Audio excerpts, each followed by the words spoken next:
A descoberta de Morro de São Paulo, não sei se você sabe, foi quase junto no mesmo momento da descoberta do próprio Brasil. E o Morro de São Paulo também teve um papel importante para que o Brasil entrasse na Segunda Grande Guerra. Aqui temos história, beleza e cultura. Aperta o play. Não é uma estrada, é uma viagem tão viva quanto a morte. Não tem sul, nem norte, nem passagem.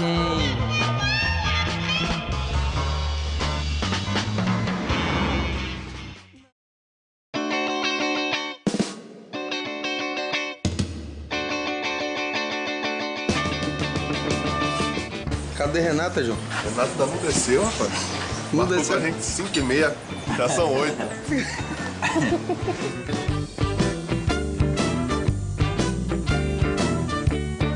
Todo dia é isso, você, telespectador, que vê todas as vezes, todos os episódios eu acordando tarde. Lembrem-se, eu sou a única mulher nessa equipe, eu preciso ficar bonitinha pra vocês me verem.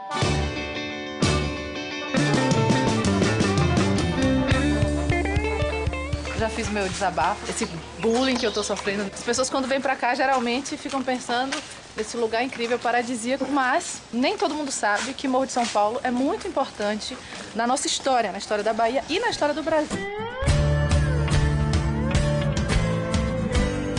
Vamos começar a nossa reportagem, porque a gente tem muita coisa para falar hoje sobre a história de Morro de São Paulo. Vamos encontrar o professor Guto, que ele vai contar tudo pra gente.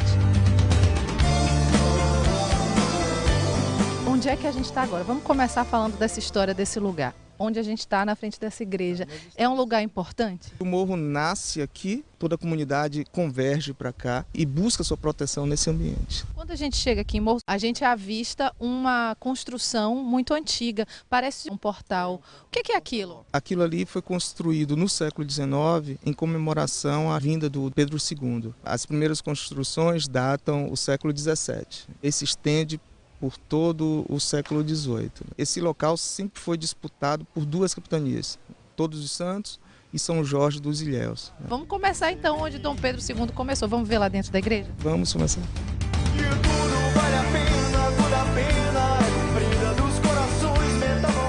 Qual a importância dessa igreja para os moradores, os nativos aqui de Morro de São Paulo? Toda a nossa matriz histórica, ela em certa medida é um traço da nossa identidade. As pessoas precisam disso para se sentir parte desse ambiente. É minimamente isso que o Morro de São Paulo exige do visitante, exige do nativo, do nativizado também. É o sentimento de pertença. Você estava dizendo que tem uma senhora que pode falar melhor sobre a reforma. A professora Zezé, moradora do Morro de São Paulo, nasceu aqui, cuida desse templo há anos. Então a gente vai fazer o seguinte, enquanto você fica com as imagens lindas aqui da igreja, eu vou tentar falar com a professora Zezé, porque é esse depoimento dela, essa conversa com ela, a gente não pode perder aqui no Pé na Pista, tá bom?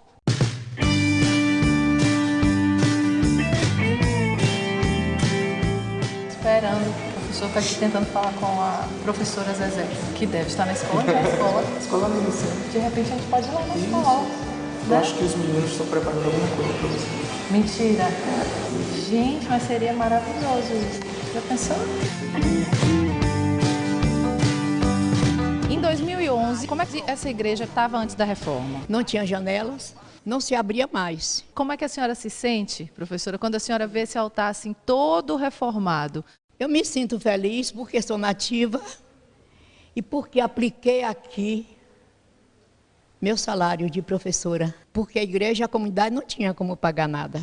Essa igreja, pelo visto, também é sua casa, né? É parte da minha casa.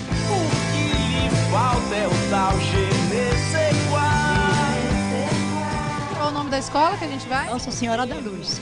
E os alunos, então, estão esperando a gente lá? Não, tem um grupinho aí esperando. Oi de casa! Eles têm interesse de aprender a história desse lugar aqui, que é o lugar onde eles vivem? Eles se sentem parte da história, né? A gente está acostumado a ver nos livros didáticos história de Porto Seguro, de Salvador, Rio de Janeiro, mas quando parte para aqui, que a gente começa a falar que o Morro de São Paulo também fez parte da história do Brasil, eles ficam encantados. Prepararam alguma coisa pra gente, foi? A professora Zezé veio ensaiar com eles o hino do nosso município e a gente vai apresentar para vocês agora. Morro de São Paulo e suas fortalezas,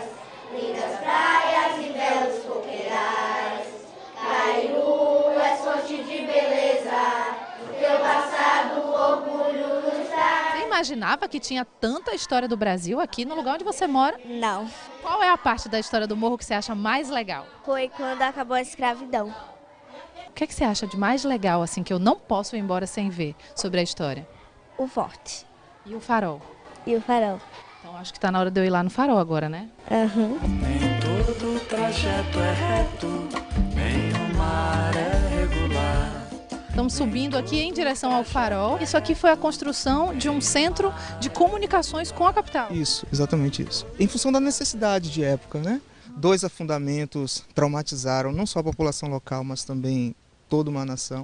O que significa, então, que há uma relação grande entre Morro de São Paulo e a entrada do Brasil na Segunda Guerra Mundial? Sim, estreita, muito estreita, né? Por conta dos 2 afundamentos do Itagiba e do Arará.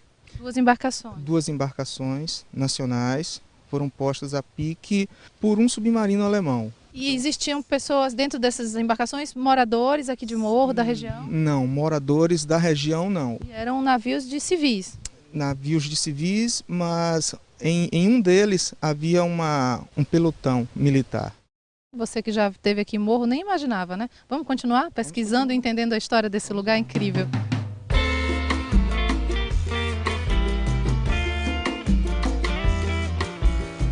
A gente chega nesse ponto aqui, logo depois do forte, fizemos essa pequena trilha, um pouquinho do caminho que Dom Pedro II fez. E esse objeto histórico aqui, esse canhão, deve ser muito importante também para a história aqui de Morro, né? Sempre foi importante para a Fortaleza. Eram aproximadamente 51 peças, né? Esses canhões aqui, eles datam do Brasil colônia. Isso, datam do Brasil colônia. E eles aparelhavam toda essa fortaleza. Mas com a Segunda Guerra Mundial eles foram derretidos. Agora esse ponto aqui ele é estratégico, porque como a gente vê em tempos de guerra ou em tempos de Brasil colônia, onde essa terra aqui era muito cobiçada, era importante enxergar o mar para proteger esse espaço aqui de possíveis invasores, né? Exatamente, ele aponta para o leste da ilha, não é? Então ele protege as praias. Ele se chama Forte do Zimbeiro, Bateria do Zimbeiro. E além dessa fortificação aqui, existem outras aqui também, né? Logo aqui abaixo nós temos as primeiras fortificações. É um conjunto incrível, aproximadamente 500 metros de fortaleza. Eu acho que uma viagem para o Morro de São Paulo só faz sentido se ela for efetivamente completa. A beleza pode pagar a sua estadia aqui, mas tem muito mais. É preciso respirar esses traços da identidade local.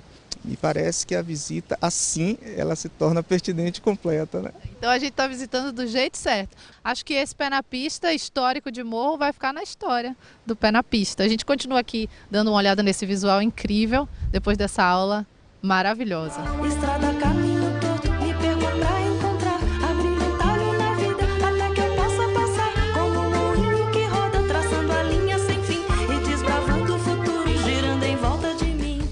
Segundo dia de aventuras aqui em Morro de São Paulo, para vocês o segundo sábado de aventura do pé na pista aqui nesse lugar incrível. Eu não falei para vocês que aqui tinha muito mais do que belezas naturais e praias incríveis? Pois é, muita história, né? E no próximo programa a gente espera você com muito mais aventura aqui em Morro de São Paulo e, claro, com todas as dicas, como no final de todas as nossas viagens. Você vai saber a melhor maneira de chegar, onde você pode se hospedar, se você quiser fazer a mesma viagem que a gente. Então, espero você no próximo programa aqui no Pé na Pista, tá bom? Até lá! Ah, meu Morro de São Paulo, belo e histórico, que beleza! As crianças da Escola Municipal também fizeram a diferença, cantando o hino do morro, que eu particularmente não conhecia.